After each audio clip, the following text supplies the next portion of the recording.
on your protest sign, in your chanting, saying no kings because you know that you're commanded not to bow to any king? From Interfaith Alliance, this is The State of Belief. I'm Interfaith Alliance President Reverend Paul Brandeis Rauschenbusch in New York City. Not adhere to the agenda of any king if that's what your tradition teaches you? That's a crucial way to show up as a full individual, and a crucial way to assert that in a democracy, every person can show up as their full self. On June 14th, millions of people took to the streets in American cities across the country to loudly and clearly declare, "We have no kings here." Since then, unfortunately, authoritarianism has only advanced, and that means that people of goodwill cannot let up. And that's why No Kings 2 is planned for Saturday, October 18th. Even more people have committed to showing up than the first time. But in 2025 America, public protest requires both coordination and preparation. And this week, I'll be talking with Interfaith Alliance organizing and elections strategist, Adam Friedman. We need these voices to be heard now more than ever. Make sure you subscribe, share, and rate The State of Belief at Apple Podcasts or your favorite podcast platform. It's so important that you do that so that other people will be listeners and join this movement for religion and democracy. Our library of past conversations includes over 150 hopeful, empowering, and inspiring interviews with guests like Bishop Marion Buddy, journalist Catherine Stewart, Rabbi Sharon Kleinbaum, and Randy Weingarten, and many, many others. You can help grow The State of Belief with a financial contribution right now. Find out how at stateofbelief.com, and you can support and join the work of Interfaith Alliance at interfaithalliance.org. So this week, I want to talk briefly about two things that are rolling around in my mind together. One is just this kind of indelible image of President Trump and Pete Hegseth in front of this wall of army generals and admirals and all these leaders of our military, and the unseriousness of President Trump and Secretary Hegseth about what they were talking about. It just seemed so ridiculous, but underneath it was the invitation towards, to the military, to our armed forces, to basically become an arm of this authoritarian takeover that we are witnessing. I mean, underneath it all, it was like, you are all enlisted. And, the chilling moment when President Trump said that the American cities were going to be training grounds for the military. And, the hopeful piece of this was that there were no applause lines. Like the generals and the leaders never gave either Trump or Hegseth what they were looking for, which was like affirmation that they were on the right path. It doesn't mean that this incredible, challenging moment for the military isn't in front of us, but it does mean that the military is approaching this with, at this point, the correct solemnity and understanding of what is being asked of them, which is essentially to move into cities and attack American citizens, and also that these very unserious people of Donald Trump and Pete Hegseth, who are, I mean, if you ever wanted to kind of just see what kind of people they are. These are not serious people, and there have been many commentaries on all of that. And I think overall, the verdict was really bad meeting. But I have that in mind, as I have in mind No Kings on October 18th. I'm helping organize this, really reaching out to faith communities all across the country, making sure they feel invited to this demonstration, because I think it's so important that as many of us as possible show up in this moment and say that we don't want a king, we don't want a dictator.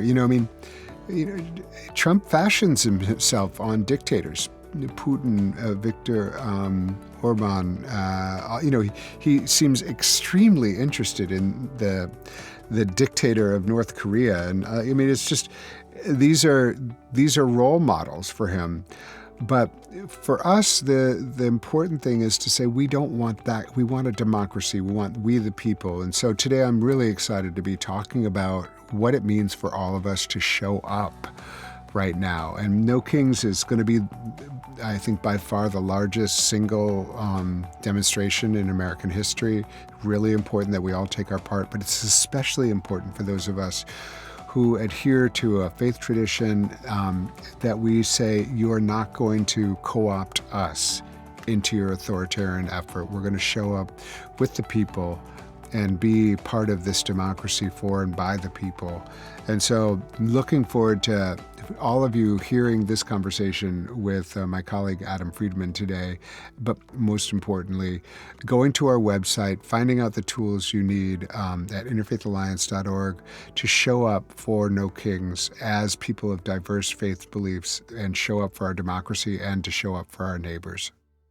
And now to my guest.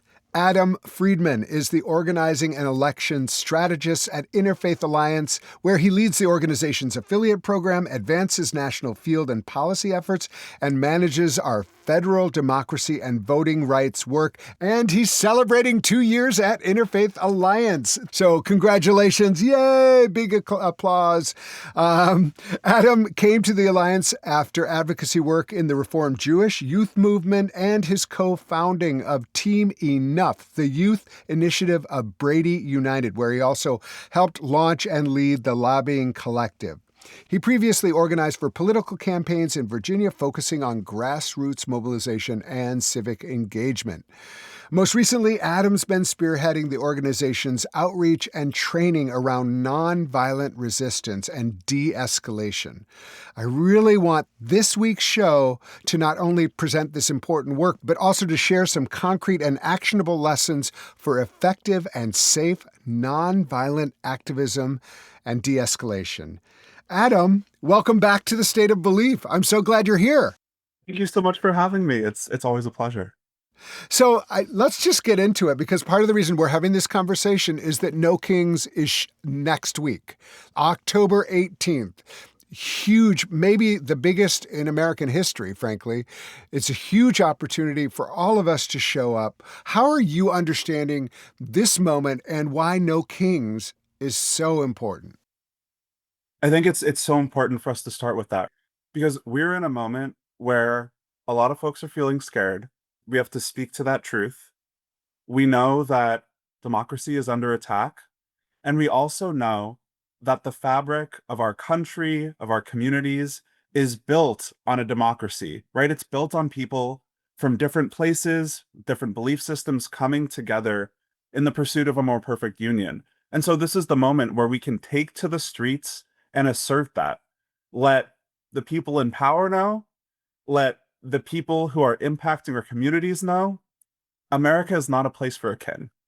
I love that. I love that. I mean, it's really so important. And, that seems kind of like obvious as we walk around, but we the people is the founding statement of our country. We the people. It's not about a king. And we have actually a president who has put out on social media images of him wearing a crown and has said, basically, I think people want me to be a dictator. And, all these things. And he's acting like that right now, ever more so. It is a really important moment to stand behind that and say, no kings. And also, yes to democracy. This isn't just no. I think I love the way you frame that. It's about democracy in action. And it's about showing the people showing up together. And I think one of the things that I know you and I both feel so strongly about is this is an invitation. You are invited. And one of the reasons we're doing this at Interfaith Alliance is it's so important that religious people, people of diverse faiths and beliefs know that they are invited. And indeed, I would say you are needed in this moment. Let's talk about that. Like, tell me how your take on why it's so important for religious and spiritual people of diverse beliefs to show up in this moment, a moment like No Kings and these demonstrations. Well, to use some religious language, I think every person of faith in our country right now is being called, right? And the question is how we will answer it. We see folks on one side of a political spectrum with one relationship to the idea, like you mentioned, of an authoritarian, showing up in a way that concerns a lot of people. And we know that the church basement, we know our synagogues, our mosques, our gurdwaras are places where folks come together, not just to practice our values and then go home, but to practice our values and bring them to the world, right? Ensure that Mm. every person, our neighbors, receive the positive values that undergird us. And so for so many reasons, but especially the spiritual resiliency that our faith traditions lend to us, it is essential that we show up. You know, I'm a member of Gen Z. I don't have the historical perspective that some do, but I grew up hearing about the civil rights movement in the United States and the truth that people of faith, incredible clergy members, were on the front lines, not just because clergy, people of faith have a megaphone, have a voice to share in this moment, but because the resiliency, the act of showing up despite what we're up against, knowing that we will win because we are pursuing justice, that stems from our faith traditions. And that's why Mm. we need to show up right now. Yeah, it's such a powerful image, the one with Heschel alongside King, and knowing that King had been so influenced by Howard Thurman, who was so influenced by Gandhi, and recognizing this is like the richness that is there, and I do think that. This is one of the things I'd love for you to talk a little bit about. You mentioned your tradition, like you're you're a Gen Z, but you're also, you grew up really deeply enmeshed in a religious tradition that valued this kind of showing up. Can you talk a little bit about your own background and why you have shown up in so many of these organizing spaces? I'm a Reformed Jew. I'm many things, and foundational to who I am is my Judaism. I was actually talking about this with a good friend of mine last night, where I made the distinction between religion and tradition, knowing that both of these things call us to this moment. Something I'm thinking about a lot right now is a quote from Pirkei Avot, where a rabbi reminds us that we are not obligated to complete the work, but neither are we free to desist from it. Right? That religious grounding is there, it is fundamental. And at the same time, in my tradition, as in many others, there is a deep legacy of the pursuit of justice Hmm. that we continue on. I remember I was 5 years old at my synagogue's mitzvah day, where I had the privilege of looking up to my mother, the congregational rabbi, and the two of us were washing cars for free to make our community a little nicer, take care of folks. And I couldn't reach any other part than the hubcaps. And so that was my specialty. Right. But service, understanding justice is inextricably linked to how we're called to show up in the world as people of faith. How I'm called to show up as a Jewish person is how I'm showing up right now and why I do this work. Oh my God. I love that image of like, I'll do, it's Rabbi Sharon Kleinbaum, who's on this show. And one of the quotes that she said on this show was like, nobody can do everything, but everybody can do something. And that's really like you with the hubcaps. I'm going to take care of that. I can't reach that, but I can take care of that. And that's the perfect metaphor for this moment with No Kings and with demonstration and showing up publicly and saying, I am part of this democracy. One thing I really would love for you to talk about before we're going to get into some very specifics about how all of you who are listening can be safe, intentional, and bring your best selves. But one of the things I've been very moved by in some of these protests is the specific role that some religious leaders, and again, listeners, I'm not suggesting that this is something that you have to take on, but it has been very important in some of the protests in Chicago, in LA, in DC. Faith leaders have made an effort to kind of say, okay, I'm going to put on all of my my faithy stuff, and I'm going to make sure that I put myself in a way that that helps de-escalate a moment, helps promote a nonviolence approach, and also like shows that actually we bring all of the moral power and courage from our tradition into this moment. You can call us, you can try to say this is Antifa, but we are like, we're actually bringing Judaism into this mix. We're bringing Christianity into this mix. We're bringing all of our traditions, and so this is also part of what this is. So I would love for you, Adam, and what you've been seeing. Like, I've talked about this before on the show, but like that moment in DC when the church rang its bells, and like there's a power to faith showing up in this moment. Talk to me a little bit about how you, as someone who's an organizer and has experience in this, how you understand the very important and specific role that faith leaders and people of all different backgrounds can play. Yeah. Well, like you so essentially pointed out, we all can do something. So whether you're someone who maybe goes to services a few times a year, who goes to church every Sunday, or you're a lay leader in your community, maybe you're a clergy member, there is a role for you and there's a unique voice that you bring. Right. So I want to talk about clergy and folks who have the ability to show up, wearing traditional religious garb, which signifies something very particular. I want to speak to that. And I do want to emphasize, and like you mentioned, we'll get tangible with this. If you're someone who just shows up because your faith tradition calls you to do that, showing up and making that connection explicit on your protest sign, in your chanting, saying no kings because you know that you're commanded not to bow to any king, not adhere to the agenda of any king, if that's what your tradition teaches you. That's a crucial way to show up as a full individual and a crucial way to assert that in a democracy, every person can show up as their full self. So I Mm, want to name that.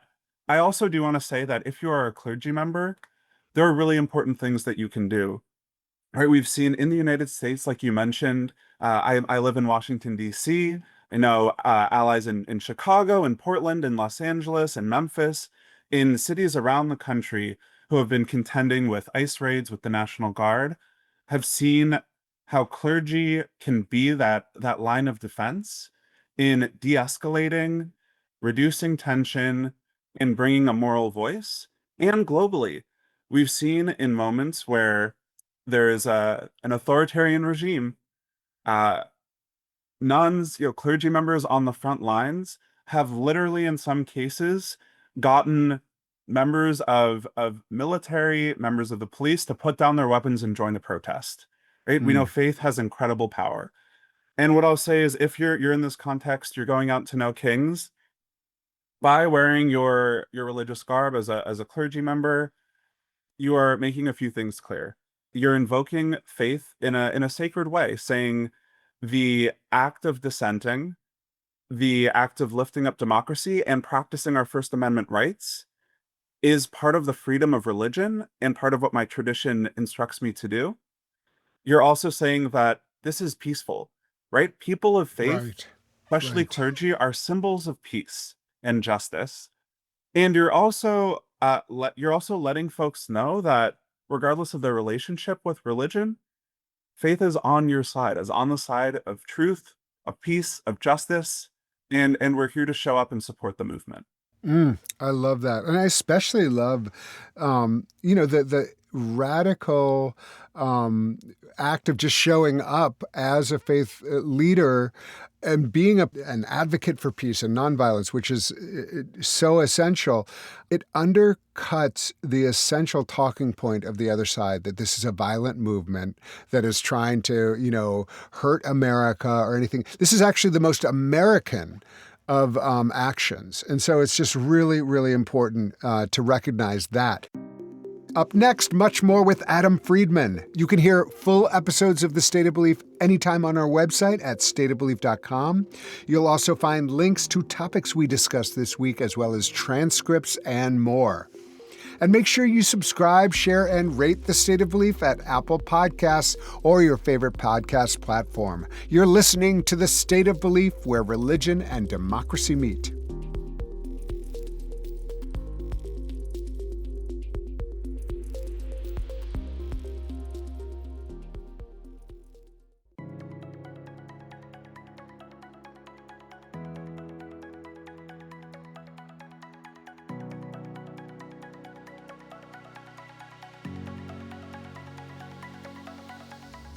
Welcome back to The State of Belief. I'm Interfaith Alliance President, Reverend Paul Brandeis Rauschenbusch.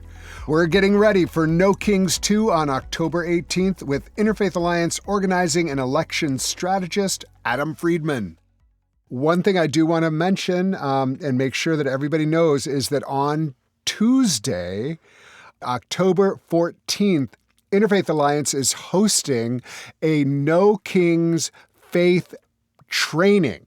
And we're going to talk a lot about that today. But if you want to get even more with some great folks from Indivisible and Democracy Forward and other places, please look for that on our website at interfaithalliance.org. And the other place I want you to look on our website for all kinds of resources is if you just Google NoKings Faith, you will come to our landing page, and there you will get all kinds of resources on the way you can show up and the way that you can make this all happen. So please do show up and find your way to the website.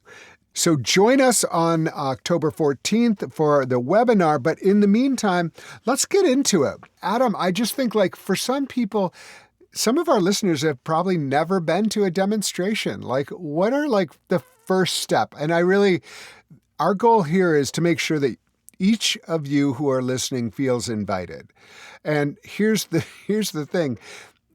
NoKings is massive this year. So almost assuredly, there is a NoKings opportunity very near you. If not in your town, it's one town over.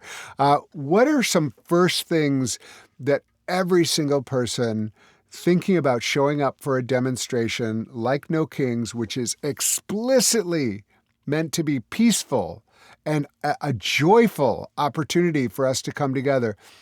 Adam, what's the first piece of advice or technical or inspirational? What do you want to say to all of those who are thinking, can I show up? Yeah, I'll say the most important thing to remember is to bring sunscreen and a water bottle. It's what my mom always tells me. Oh, in all seriousness, this is a celebration for democracy happening in over 2,000 places around our country, right? This is your community. Everyone will be there. This is going to be a powerful moment, a meaningful moment, but also a fun moment where we can say we're celebrating our tradition of democracy. We're celebrating the vision of what our country can be, and we're also saying no kings, right? We're also saying no to authoritarianism. We can hold both of those things. And if you're not sure whether you should go or not, I'd encourage you to think about this. What's the first step you want to take, right? If you're sitting at home, you feel concerned about this moment, know that there is a community of folks where you live who on October 18th will be gathering because they share your concerns. They want to talk about it. Maybe they're angry, maybe they're sad or upset. Maybe they feel hopeful and they want to be with folks who have a shared vision. Whatever that might be, you can show up and be in community. I think that's the first thing. I encourage folks to show up, to show out, right? NoKings.org, find your event near the event near you. It also say important things to remember, right? If this is your first time protesting, maybe you haven't been in a while, bring a friend, or bring your family. And if you're not able to bring other folks, let somebody know. I'm going to be at NoKings. I'm really excited. I'll send you pictures after. And this is where I'm going to be this afternoon. And the third thing, when you're there, make sure you talk to someone new, right? Build a new connection. Make sure that in this moment where you can show up get loud and protest, you're also thinking about what you'll do next. How am I going to go to the meeting for my Interfaith Alliance affiliate the next week? I think one of the things you mentioned before was it's one kind of fun creative thing is to make a sign. I mean, I going to NoKings, the first one in June, the signs were incredible. People are so creative, and many of them are super fun and super funny. And there were many people saying my religious tradition says, and they using scripture, using a meditation text, or text from the Buddha or Jesus, or from scripture at all. So express yourself. Feel like what you think and how you're coming matters. So, you can take some time, just get a cardboard box and a big marker and write whatever. For me, it was like, I quoted a passage from Jesus around like, welcome the stranger, Jesus, and then just said no kings, and and that was it, and it was great. So we you come like that, but let's just like, what are the rights to protest? I think it's really important that people realize this is a protected right. It's a right of free speech, it's a right of free assembly, and it's a right of freedom of religion. One of the things that we've been doing recently is joining some of these lawsuits with amicus briefs talking about protest as a fundamental right within religious freedom context, not just within freedom of speech, but religious freedom. But you show up, what rights do you have? Because there could be officers there. Mostly, like my experience, again, is that the officers are there to help organize and protect, not to disrupt. But that we've seen that that's not always the case. So, what are the rights that you have when you show up to a protest like this, or a demonstration? We know that the right to speak freely, to either celebrate or criticize, folks in power, that's not only an essential right, it's our First Amendment, right? Right. It's perhaps the most important right we have. And so going to a protest, engaging in this kind of speech is central to our American identity. It's a tradition as old as our country, and in fact, how our country was founded. Mm. Right. So you in showing up are well within your rights and are carrying on a legacy steeped in American tradition. You also I also encourage everyone to make sure they're listening to event organizers. So there are some nuances, and I'll say I'm not a lawyer, but I've planned enough protests to know this one. Right. For example, if you're doing a march that's permitted, you have a certain route that you're marching. Make sure you're following signs, you're listening to organizers who will let you know the streets that you're allowed to march on. Sometimes, sidewalks might be cordoned off. So make sure you're following. Most of these marches will have marshals, folks that are wearing vests that are identifiable. All of these marches have safety plans. You can Yeah, also, I just want to underline that, like what Adam just said. There are marshals there. Like, you're not doing this on your own. There are people whose whole job is to keep you safe and to keep the protest or the demonstration within the permit that was agreed upon by the city or the village. And so it's really important to listen to the marshals, and just to your presence there is enough. You don't everybody wants to keep one another safe, and really, so that's really important. They generally have some sort of I don't know, like jacket on or something. You will know. You will see the marshals. Listen to them. Make sure that you are part of that group. They appreciate nothing more than being listened to and have their instructions followed. absolutely. And that's how we can keep one another safe as we Exactly. engage in these mobilizations. I'd say it's also important, like you mentioned, for people of faith to recognize this is part of our freedom of expression. This is part of us ensuring that we can practice our religion freely for those of us called because of our faith into this moment. And so, like you said, we recently led an amicus brief in a lawsuit that challenged the administration on these grounds. because people of faith were being told they could not protest in Los Angeles, right, in violation of their religious freedom. And so we know the moment we're in. We know that rights are under threat. And by going out, by peacefully protesting, by leaning into and exercising our rights, we can say we're not letting you take these rights away from us. Yeah, it's We so are important. holding true. We are lifting up our freedom of speech, our freedom of assembly. It's so important. And here's the thing: No Kings is no one is meant to be getting arrested. Okay, including you, listener. Like you may be feeling like I want to go out there and get arrested. That's fine. This is not that event. This event, nowhere is there a plan for anyone to get arrested. That's when something's going wrong. So we want to make sure that all of our listeners understand that this is a protest where no one is doing that kind of that. There is a place for that, and there is and we'll do another training on that. This is everything about No Kings is about peaceful protests. It's about showing actually. It's about in some ways refuting this line of this kind of propaganda line that this is that the Insurrection Act has to be invoked because there's these protests are like rebelling against America. This is the opposite of rebelling. This is actually showing up as democracy.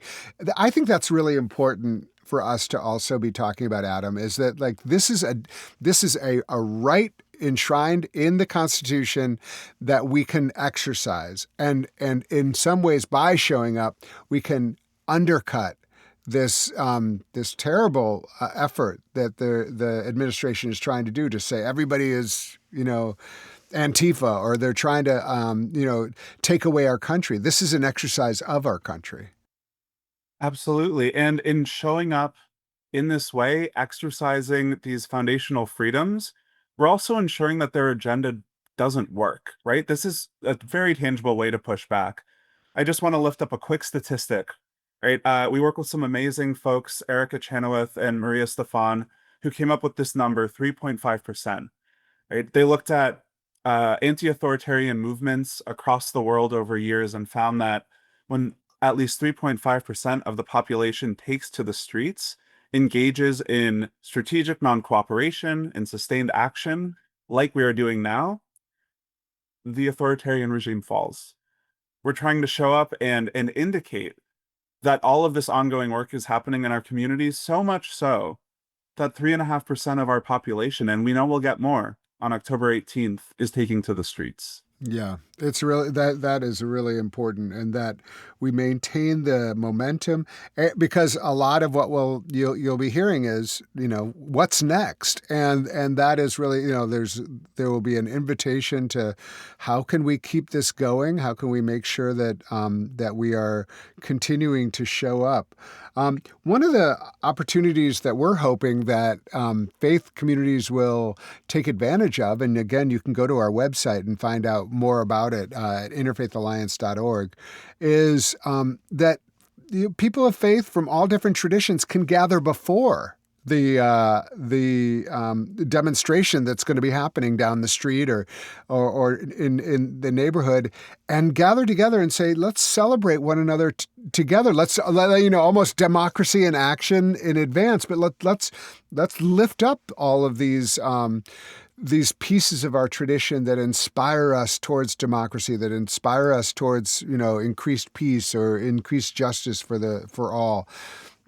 Talk a little bit about that, Adam, because I think that's a really exciting idea, is that people can really, they can just organize something. It does not have to be complicated. It does not just show up and stand in a circle and say, actually, I'm here because I've been praying about it. And, that it could be anything, or it could be something very grand in a cathedral, whatever it is, it can be. But that's something we're really hoping people will do.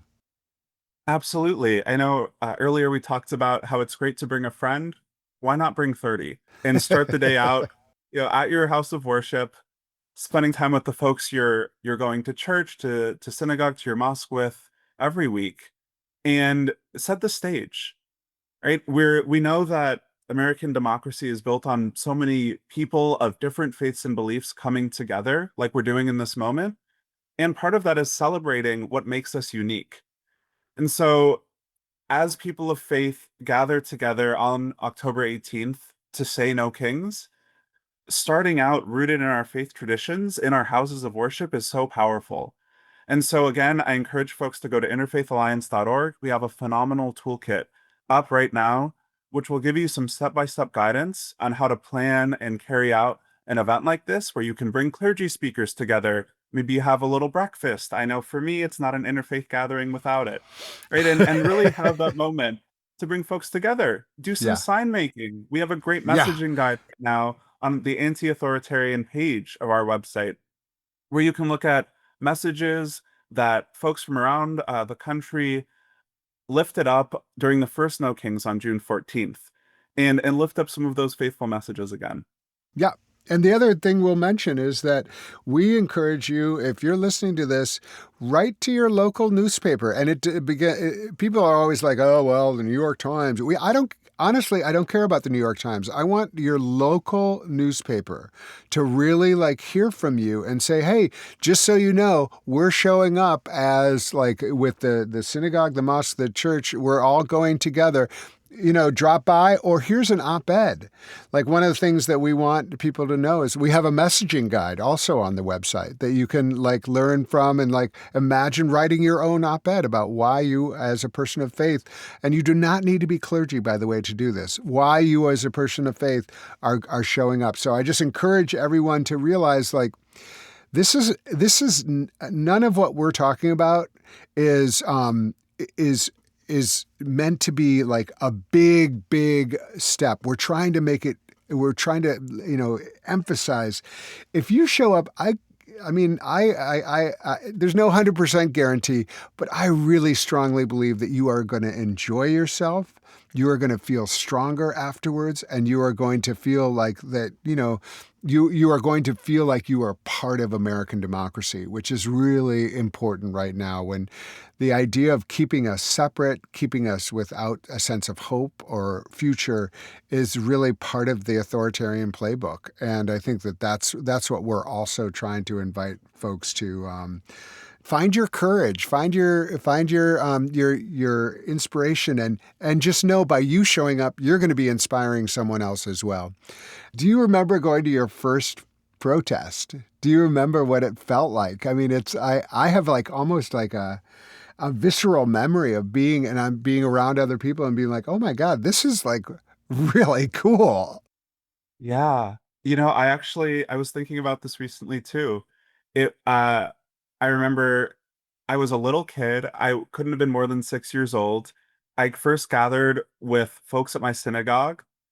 Grew up in the Bay Area. We drove across the Golden Gate Bridge and went to a rally to end the genocide in Darfur. And that I was a really little kid. I was in preschool. But I remember being there and seeing how there were so many people who looked like me, who didn't look like me, who had driven further away or who had walked out of their homes to be there, but who were all coming together to say the same thing because they knew it was right. Wow. And Yeah. ever since, every time I go to a protest, I know this is the kind of country I want to live in, where regardless of what we're up against, regardless of that creep of authoritarianism we might feel sometimes in our bones that can be really paralyzing, we know that when we're at a protest, and this is from my experience, I often feel very, very safe. I feel like I'm in community with people who have a shared vision for our country, and we're talking about it. We're manifesting it together, and we're moving the needle by showing up. There's so much information about the resources and trainings offered by Interfaith Alliance at interfaithalliance.org, and that includes the landing page for the preparation for No Kings 2 on October 18th. Adam, thank you so much for being such a great colleague and for all you're doing and for being with us again on The State of Belief. Thanks for having me, Paul. It's always great to be here. We'll see everyone out there on October 18th for No Kings. Who do you know who would get a lot out of this discussion? Please share The State of Belief with them, and be sure to subscribe to The State of Belief at Apple Podcasts or your favorite podcast platform. We need your help to continue growing The State of Belief. Please make a financial contribution today at stateofbelief.com. That's stateofbelief.com.